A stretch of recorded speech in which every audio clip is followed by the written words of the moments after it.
And we're back once again, everybody. UFC Vegas 32 is upon us. UFC Vegas 31 just got done last night. An amazing card of fights. You know, whatever you guys are doing with these breakdowns that we put out, whether it's Vegas betting with your buddies, DFS, fantasy sports, you know, we're hoping that you're getting the most out of it. And the big thing is I wish I could be putting up my picks here. You know, I usually put them up on Instagram, but can't really post right now, so putting them in the stories. But if we can get to that 1,000 subscribers mark on YouTube, we can start to use the community tab, and I would love to get the picks up for you guys over here because YouTube is really my main focus. So as always, if you can hit that big red button that says subscribe, help me get there a little quicker. You know, we just passed the 700 mark a couple weeks ago and pretty happy about that. So let's get right into it with UFC Vegas 31 recap. We had the Makhachev fight, obviously the big submission win, and the big one I want to obviously talk about is the Mowgli fight. You know, we went 5-1 now overall with our Super Saiyan pick, and I really just thought he was going to attack the body a bit more with those kicks. I talked about how the Sadiq Youssef fight was a very clean-cut example of where he needs to learn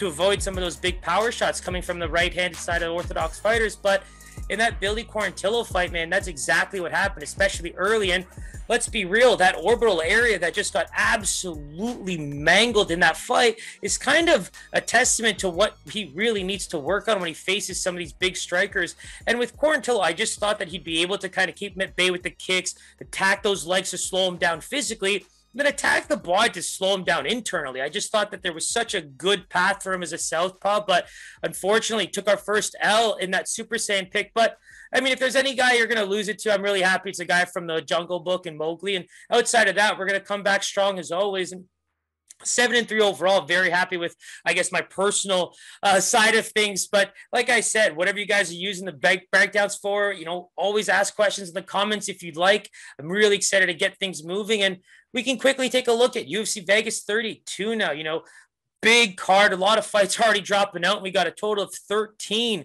ready to go already. So let's just hop right into it. You know, we got the first fight with Diana Belbita and Hannah Goldy, two interesting female fighters at that 115 range. We've seen Belbita fight so much at 125 in the past. So, you know, going into the weigh-ins, it's going to be really interesting to see how she looks and how she approaches cutting down to 115. She might have been working on this for a long time and is going to cut with ease and look in the best shape she's ever looked, or could struggle on the scale. On the flip side, we got Hannah Goldy, you know, Dana White Contender Series showing absolutely phenomenal, right? But then goes into that Miranda Granger fight, and all of a sudden it's like the tape was already studied, and we kind of figured out how to deal with that movement. But Miranda Granger is a great kickboxer, so for her to be able to understand the footwork, the movement, and how quickly she was able to pick up on all that, it made a lot of sense why she was so dominant in that fight. And the good thing about that fight was she didn't even have to use the kickboxing. She was able to get in close, tire her out a bit with the clinch work, and even in that third round, she almost looked more comfortable in the clinch. And Hannah Goldy, who looked so good in terms of movement, keeping the distance, managing her cardio, picking her strikes so technically, so beautifully. You know, that Dana White Contender Series fight against Robbins was just such a perfect fight, right? But it's hard to base that on anything when you're now going into the UFC. She moved up to 125 to fight Miranda Granger and is clearly well more suited for the 115 area, which is where she's going to get back to now. That's kind of where I am leaning already towards Hannah Goldy. I think that she has good technical striking, and Belbita has proven to be a bit more of a brawler. And I think that's where she's going to struggle against a fighter like Goldy. She's going to have a 7-inch reach advantage. So I'm already kind of digging myself my own hole by already saying that Goldy's kind of where I'm leaning. But Belbita is someone that kind of makes interesting decisions, right? You talk about the Jojua fight, just throwing beautiful combos right in the beginning, then decides to take it down against a fighter who seems to have a WWE finishing move with the armbar. And, you know, slowly but surely got finished via armbar in that fight. Then you talk about the McCann fight. That was one where Molly just really had her way with her on the ground. I think that it was actually pretty even and close on the feet. She did lose a point for grabbing the cage, so 30-25s across the board, but it was really the technical side of the grappling that was the problem. Even early on in grappling exchanges, she was able to use a bit more of her power and her strength to either reverse or get out of dangerous positions, but after that, it was just complete technical domination by Molly, which is what I think won her that fight. And so when you think about those two fights as experiences, obviously grain of salt to the Romanian fights and everything that she's come out of, it's really interesting to see just the decision making. And I think that's where she has a lot of work to do because, yeah, the technical side is improving, but that's always something you can improve on. And the looping strike that she's throwing and that the cardio seems to be there for the most part, these are all great things going into this fight. And so for her, paths to victory are very obvious, right?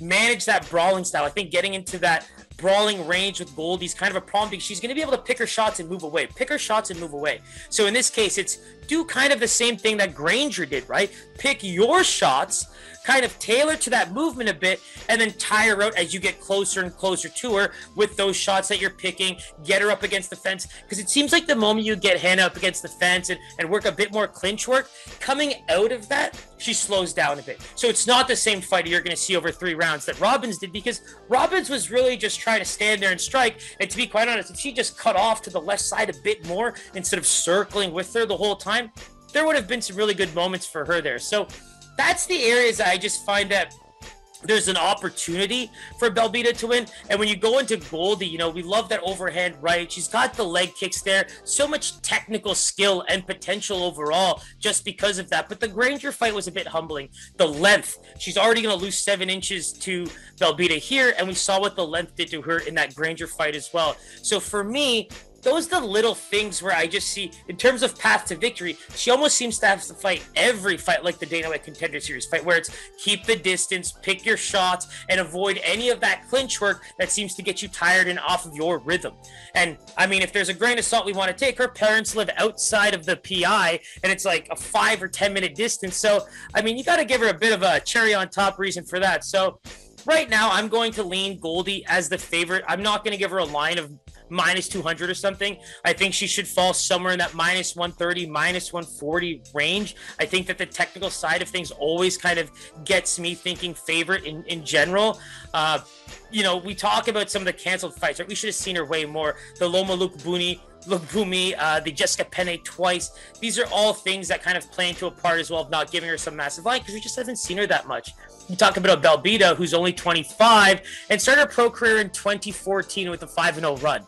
So, like, there's all these outliers in this fight that really kind of make you think, yeah, there's the tape, but then there's all these other factors in her life. And Goldy being, you know, Supermom MMA, these are all factors that you want to consider. So, without further ado, let's take a look at the lines. We gave Goldy that minus 130, minus 140 range or so. So, let's see what we're popping off here. Wow. And it actually looks like Belbita and Goldy, pretty much what I thought it wouldn't be. Minus 200 for Goldy opening, plus 150 for Belbita. It looks like Belbita was getting a bit of action, and so now you're getting at some places about a minus 170 for Goldy, but pretty much still minus 170, minus 200. Belbita's still around that plus 150 range if that's something you're interested in. But all in all, man, I think that's a very tough fight to call, only because there seems to be so many of these, like, recurring outliers both in their history and in their fight tape. So I'm leaning at Hannah Goldy. Obviously, the public in Vegas is as well. Final picks will be up. Don't forget to subscribe to get me to that 1,000 mark so we can get it up on YouTube quickly.